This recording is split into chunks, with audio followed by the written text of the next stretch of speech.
Kerajaan Patani atau Kesultanan Patani Darussalam merupakan kerajaan Islam yang terbentuk pada abad ke-14 Masehi.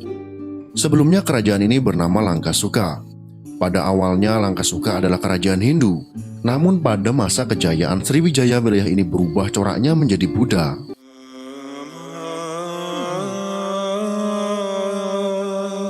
Kerajaan Langkasuka berada di pedalaman, sehingga menyulitkan perdagangan dan perniagaan. Oleh sebab itu, Piatuk Nakpa atau Sultan Ismail Shah memindahkan ibu kota kerajaan Langkasuka ke pesisir pada abad ke-14 Masehi. Ia adalah raja yang pertama kali memeluk Islam dan orang yang membuka negeri Patani. Kerajaan Patani bertambah maju perniagaannya dikarenakan memiliki letak yang strategis dan memiliki alam yang sangat mendukung. Pelabuhannya membuat kapal-kapal yang datang terlindungi dari ombak dan angin. Kerajaan Patani mencapai puncak kegemilangannya saat dipimpin oleh raja-raja perempuan. Salah satunya adalah Raja Ungu yang memerintah pada tahun 1624 sampai dengan 1635 Masehi.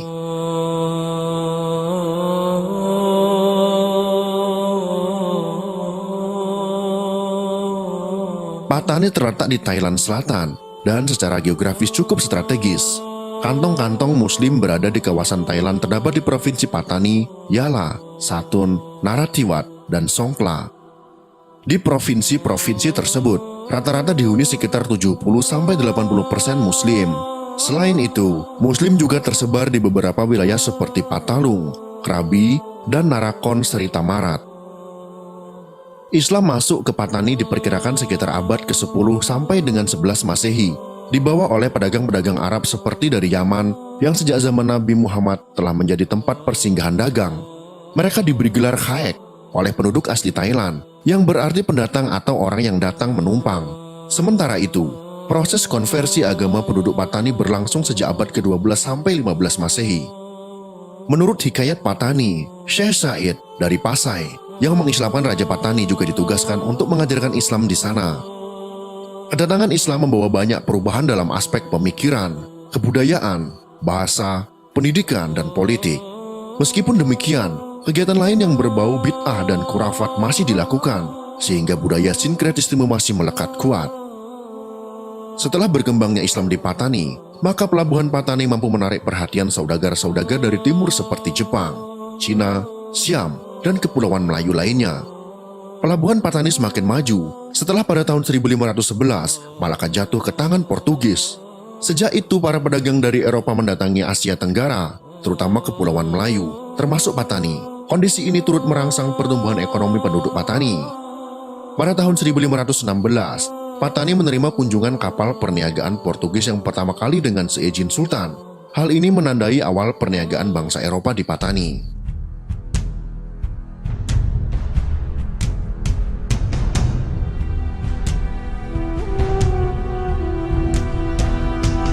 Kerajaan Patani mencapai puncak kejayaan saat dipimpin oleh raja-raja perempuan.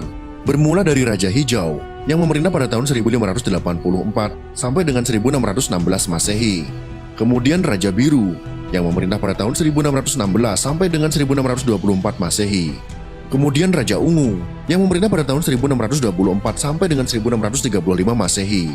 Dan yang terakhir adalah Raja Kuning yang memerintah pada tahun 1635 sampai dengan 1688 Masehi.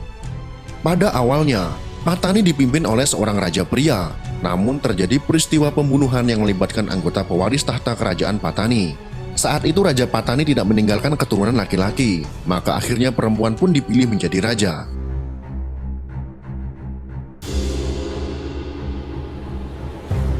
Masa pemerintahan raja perempuan tidak dapat dipandang sebelah mata, terutama dalam bidang ekonomi dan politik. Hal ini berkat hubungan perdagangan dengan Portugis, Siam, dan Jepang. Pada masa pemerintahan raja perempuan, Patani mulai bekerja sama dengan Belanda, Inggris, dan Jepang. Pada tahun 1624, Raja Ungu naik tahta menggantikan Raja Hijau. Raja Ungu sebelumnya merupakan permaisuri Pahang, tetapi kembali ke Patani setelah suaminya meninggal. Ia dianggap sebagai raja perempuan Patani yang paling handal dan ambisius. Masa pemerintahannya tidak lama. Dalam masa pemerintahannya, Patani mengalami sebuah pertempuran besar dengan Siam pada tahun 1632 sampai dengan 1634 Masehi.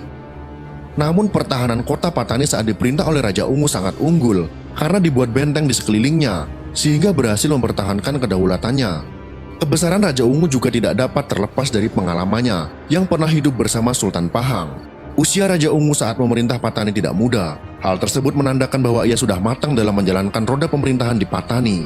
Di bawah pemerintahannya, Patani mengalami kemajuan di berbagai bidang.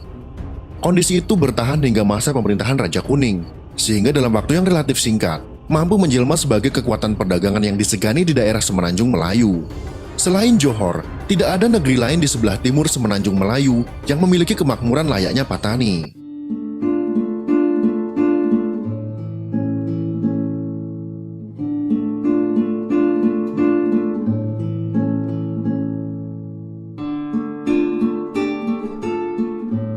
Kerajaan Patani memasuki fase keruntuhannya pada akhir abad ke-17.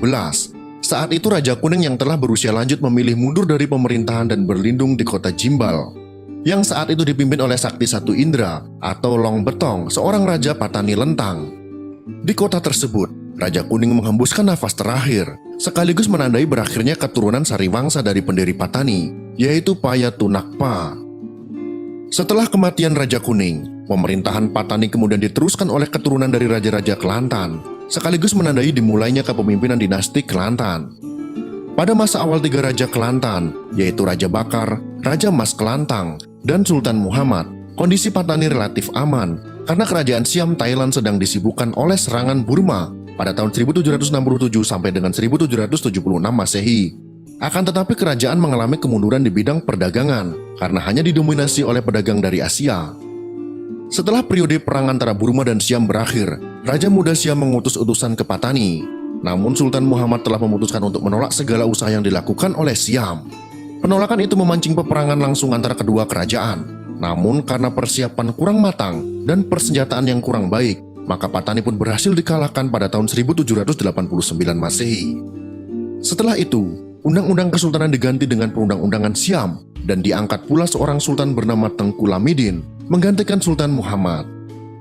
Meskipun telah menjadi Raja Patani, tetapi Sultan Lamidin tetap memiliki rasa nasionalisme terhadap tanah kelahirannya. Oleh karena itu, ia mengirimkan utusan kepada Raja Anam, yang saat ini kita kenal dengan Vietnam, untuk bekerja sama melawan Siam. Sayangnya, surat yang seharusnya dikirim kepada Raja Anam justru diberikan kepada Raja Siam. Tentu saja hal ini memicu kemarahan Raja Siam. Akhirnya pada tahun 1791, kerajaan Siam menyerang kembali kerajaan Patani dan memilih Datuk Pangkalan sebagai pemimpin Patani.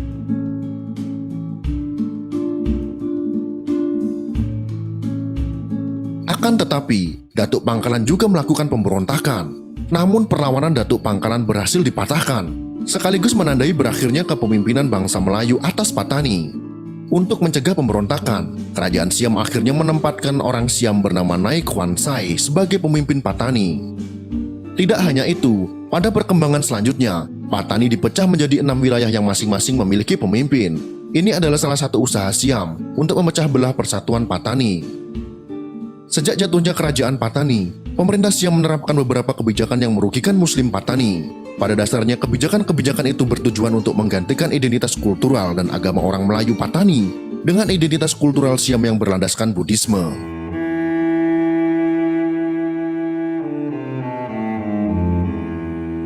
Itulah sekelumit sejarah tentang Patani Darussalam, negeri Melayu yang terjajah. Semoga informasi ini bisa memberikan sedikit pengetahuan kepada kalian semuanya. Jika kalian suka dengan video ini, silahkan berikan jempol ke atas. Dan jika kalian menganggap video ini bermanfaat, maka bagikanlah untuk teman-teman Anda yang lain. Terima kasih sudah menonton.